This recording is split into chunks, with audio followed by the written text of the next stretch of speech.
मुझे पता है आपको जनरल एंट्री में कंफ्यूजन होता है कि सर हमें कैसे मालूम चलेगा कौन सा अकाउंट डेबिट होगा कौन सा अकाउंट क्रेडिट होगा, ये इसका कोई रूल्स है क्या? अरे इनके रूल्स है, इतने सिंपल रूल्स हैं कि ये अगर आपने 13 मिनट्स का वीडियो, यस अगर आपने ये 13 मिनट्स का वीडियो देख लिया तो आपके अंदर जितना भी कंफ्यूजन है ना कि सर कौन सा अकाउंट डेबिट होगा कौन सा अकाउंट क्रेडिट होगा, आपके अंदर ये जो कंफ्यूजन है सब गायब हो जाएगा। बस ये लेक्चर एंड तक देख लेना। क्या आप स्टूडेंट हो, क्या आप टीचर हो, क्या आप जॉब करते हो, क्या आप कॉमर्स के स्टूडेंट हो, क्या आप आर्ट्स के स्टूडेंट हो, क्या आप साइंस के स्टूडेंट हो, कुछ फर्क नहीं पड़ता। अगर ये 30 मिनट्स का वीडियो आपने एंड तक देख लिया तो मेरी गारंटी है कि जनरल एंट्री के अंदर आप क्या बन जाओगे, चैंपियन बन जाओगे। So without wasting time let's start the video. देखो दुनिया के अंदर जितने भी अकाउंट है, यस जितने भी अकाउंट है, क्या वो परचेज अकाउंट हो, क्या वो सेल्स अकाउंट हो, क्या वो लैंड अकाउंट हो, क्या वो सैलरी अकाउंट हो, क्या वो कैपिटल अकाउंट हो, उन सबको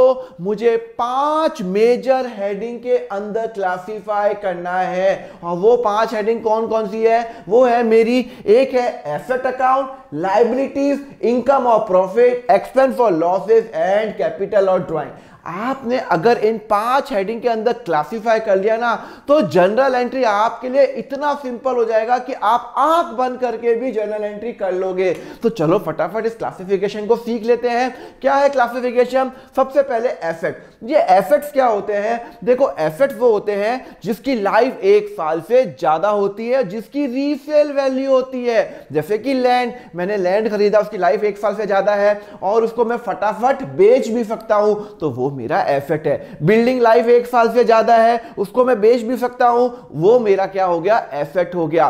कैश पड़ा है मेरी जेब के अंदर, वो मेरा एसेट है। मेरे को एक पर्सन से 10 लाख रुपए लेने हैं, मुझे राहुल से 10 लाख रुपए लेने हैं, तो वो भी मेरा एसेट है। क्योंकि अगर मुझे किसी से पैसे लेने होते हैं तो मतलब उस पर मेरा हक है, तो वो भी मेरा एसेट है। मेरे बैंक में पड़े हैं 5 लाख रुपए, तो वो भी क्या है? मेरा एसेट है। तो एसेट क्या होगा? जिसकी लाइफ 1 साल से ज्यादा हो, जिसको फटाफट मैं क्विकली कैश के अंदर कन्वर्ट कर सकता हूं, तो वो होता है मेरा एसेट। जैसे कि land, building, vehicle, computer etcetera etcetera. ठीक है ना? अब हो गया लायबिलिटी। लायबिलिटी क्या होता है? जो मुझे पे करना होता है किसी को। अरे यार मेरे यहां पे एम्प्लॉय काम करते हैं, मैंने उनको सैलरी नहीं दी, 6 लाख रुपए सैलरी है, एक एम्प्लॉय हायर किया, मैंने अभी तक उसको सिर्फ 5 लाख रुपए दी, तो भैया 1 लाख रुपए मुझे उसको देना है ना, तो वो होती है मेरी लायबिलिटी। मैंने बैंक से लोन लिया 2 लाख रुपए का, अभी तक पे नहीं किया, तो भैया पे तो करना ही ना, फ्री में कौन देता है?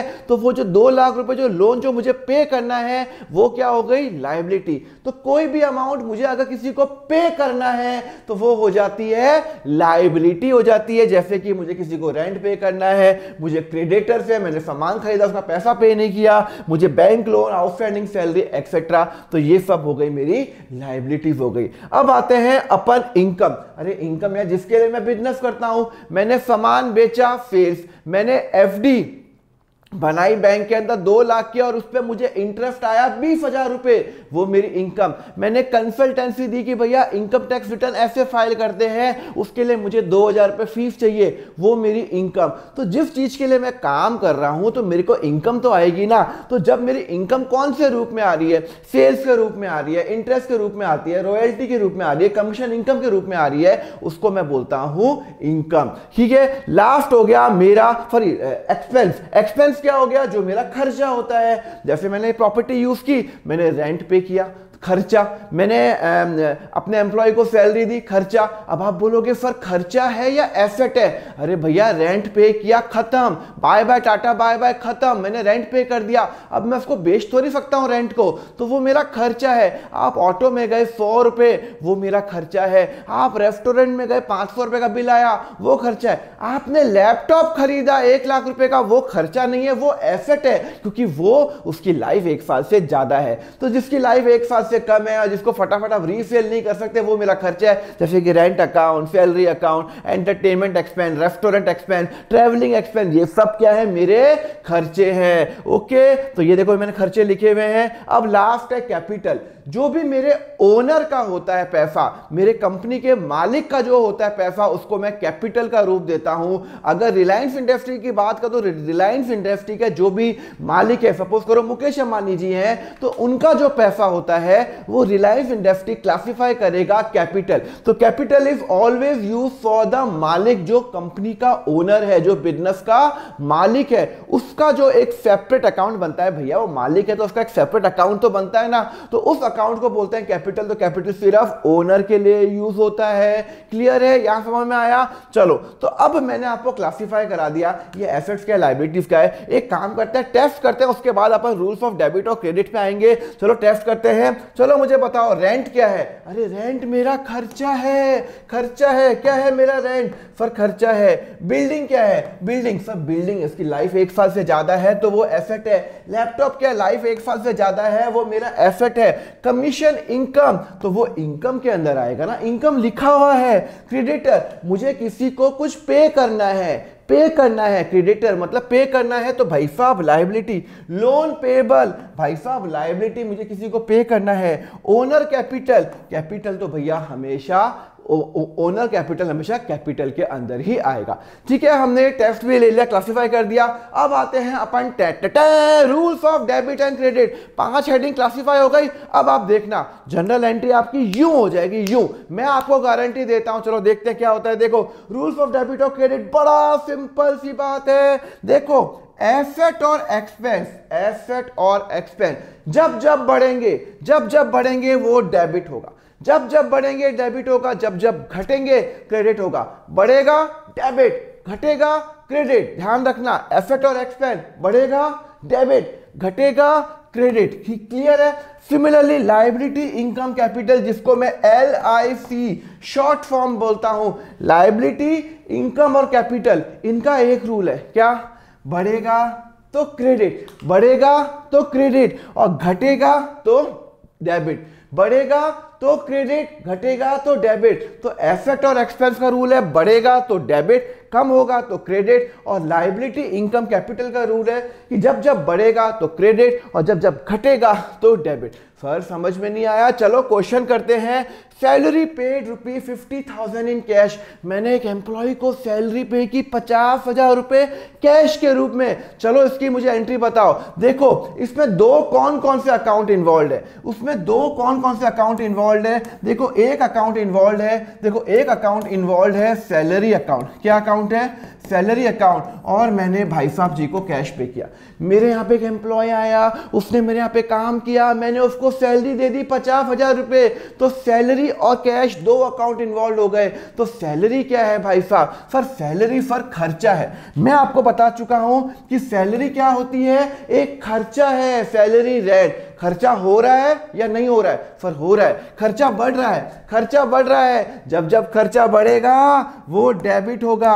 दिस इज माय एक्सपेंस और my expense are increasing. Cash क्या है? सर कैश कैश कैश का एसेट है। सर एसेट है, एसेट है। ओहो, एसेट कम हो रहा है या बढ़ रहा है? मैं सैलरी दे रहा हूं, मेरा कैश कम हो रहा है, मेरा कैश कम हो रहा है भाई साहब। जब जब कैश कम होगा तो वो क्या होगा? बल्ले बल्ले क्रेडिट होगा। क्या होगा? क्रेडिट होगा। तो जब जब मेरा एसेट कम होगा तो वो क्या होगा? क्रेडिट होगा।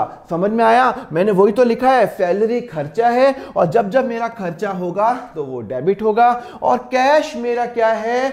एसेट है और जब जब मेरा एसेट कम होगा तो वो क्रेडिट होगा। तो मैं एंट्री क्या करूंगा? मैं एंट्री करूंगा सैलरी को डेबिट करूंगा, सैलरी अकाउंट डेबिट, और कैश को क्रेडिट करूंगा। आपको ये तो पता ही होगा कि हमेशा डेबिट वाला पहला हम करते हैं, पहले डेबिट करते हैं। तो मेरा खर्चा हुआ, खर्चा जैसे हुआ वो डेबिट हो गया, और जो मेरा कैश कम हो गया वो क्रेडिट हो गया। तो पहले डेबिट आएगा फिर क्रेडिट आएगा। क्रेडिट हमेशा 2 से स्टार्ट होगा। कितना सिंपल जनरल एंट्री। सर 1 से कुछ नहीं होगा, एक और कराओ। चलो एक और कराता हूं। चलो मैंने ₹40,000 रुपए कैश में लोन लिया रोहित से। अरे यार मुझे कैश की अर्जेंट रिक्वायरमेंट आ गई। मैंने रोहित को फोन किया, मुझे पैसे चाहिए। रोहित ने कहा ये लेना, तो उसने मुझे फटाफट क्या दे दिया? कैश दे दिया। अब मुझे एक बात बताओ, उसने मुझे कैश दिया, हाँ, एक बात बताओ, क्या रोहित ने मुझे फ्री में पैसे दिए क्या? नहीं, मुझे रोहित को वापस देने हैं, फ्यूचर में वापस देने हैं। अभी जरूरत थी उसने मुझे दे दिए,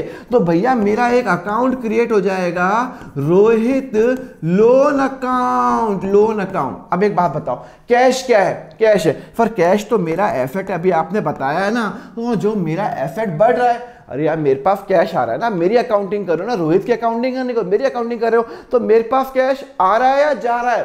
सर मेरे पास कैश आ रहा है, आ रहा है, ओहो बढ़ रहा है मेरा कैश। और जब जब मेरा बढ़ेगा कैश तो वो क्या हो जाएगा? डेबिट हो जाएगा। रोहित लोन अकाउंट क्या है? सर लाइबिलिटी है, रोहित को आपको पे करना है। अच्छा लाइबिलिटी है, लाइबिलिटी क्रिएट हो रही है, मतलब लाइबिलिटी बढ़ रही है मेरी बुक्स में, मुझे रोहित को पे करना है, लाइबिलिटी बढ़ रही है। और लाइबिलिटी जब जब बढ़ेगी तो हम क्या करेंगे? उसको क्रेडिट करेंगे। तो एंट्री क्या होगी? Cash account debit to Rohit loan account. मैं एंट्री करूंगा, मेरे को कैश आया, कैश को डेबिट किया, और मुझे रोहित लोन अकाउंट, मुझे लाइबिलिटी पे करनी है 40,000 रुपये, 40,000 रुपये। सर मजा आ गया, चलो एक और क्वेश्चन कराओ ना। सर मजा आ गया, एक और क्वेश्चन। लाइक जरूर कर दो यार, आप लाइक नहीं करते हो। Commission income of ₹30,000 received via cheque, मुझे चेक के थ्रू कमीशन इनकम मिला। अरे वाह, कमीशन इनकम मिला। चलो बताओ मेरा इसमें दो अकाउंट कौन कौन से इन्वॉल्व है?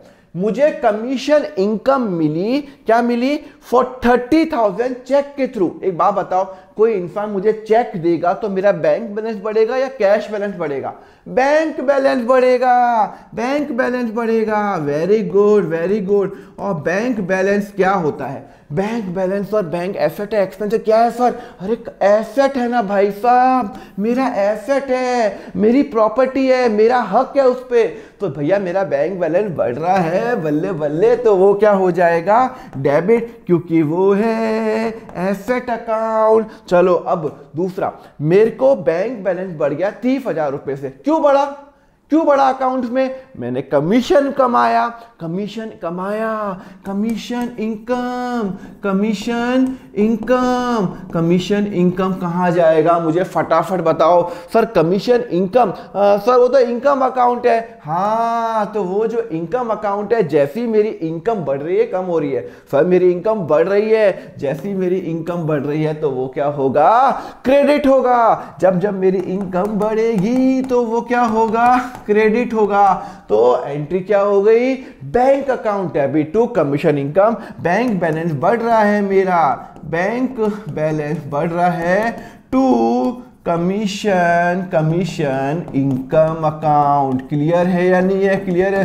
तो मेरा बैंक बैलेंस बढ़ा और मेरा कमीशन इनकम हुआ, क्रेडिट हुआ। क्लियर है? समझ में आया? चलो अगर समझ में आया तो लाइक करो ना, सब्सक्राइब करो ना। मैंने आपको पूरे जर्नल एंट्री का जो क्रक्स है, जो रूल्स ऑफ डेबिट और क्रेडिट है, आपको क्लियर कर लिया डिटेल्ड में। लेक्चर नीचे आपको दिया हुआ है, 8 घंटे का वीडियो है, वो भी आप देख लेना, जिसमें मैं जर्नल एंट्री के जितने भी जो भी एंट्रीज होती है ना, वो सब डिस्कस किया है। बट मुझे आपका क्या चाहिए? एक लाइक चाहिए। फिर want to contribute any amount, very good, you can contribute any amount super thanks के थ्रू। एंड जस्ट मेरा ग्रुप ज्वाइन करो, मेरा व्हाट्सएप ग्रुप ज्वाइन करो, नीचे लिंक दिया हुआ है डिस्क्रिप्शन पे। मेरा पूरा कोर्स अकाउंट फंडा का अवेलेबल है accountfunda.com पे। यस, 160 आवर्स क्लास 11 का, 240 आवर्स क्लास 12 का, 1000 क्वेश्चन 12th के एंड 400 क्वेश्चन 11th के मैंने वहां पे सॉल्व कराए step by step white board के अंदर। आप बहुत सारे बच्चों ने वो लिया हुआ है, 100% मार्क्स बोर्ड्स में आ रखे हैं, तो वो कोर्स आप ले सकते हो। क्या आप जॉब कर रहे हो, क्या आप स्टूडेंट हो, आप क्या टीचर हो, आप वो कोर्स ले सकते हो। एंड जब सब्सक्राइब जरूर कर देना, ऐसी वीडियो लाता रहूंगा, शॉर्ट्स, लॉन्ग, मैराथन वीडियो, और आपको ऑसम बनाने की जिम्मेदारी मेरी। Thank you very much, have a nice day, take care.